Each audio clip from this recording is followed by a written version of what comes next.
ॐ श्रीमाता श्रीमहाराज्ञी श्रीमत्सिंहासनेश्वरी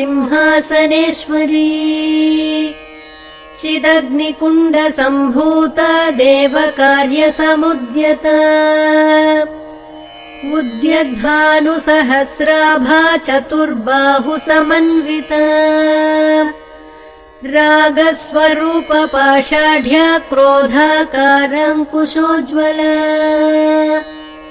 मनोरूपेक्षुकोदण्ड पञ्चतन्मात्रसायका निजारुणप्रभापूरमज्जद्ब्रह्माण्डमण्डला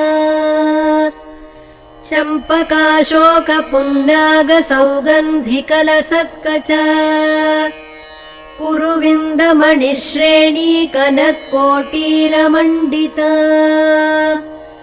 अष्टमी चन्द्रविभ्राजदलिकस्थलशोभिता मुखचन्द्रकलङ्काभमृगनाभिविशेषका वदनस्मरमाङ्गल्यगृहतोरणचिल्लिका वक्त्रलक्ष्मी परिवाहचलन्मीनाभलोचना नवचम्पकपुष्पाभनासा दण्डविराजिता।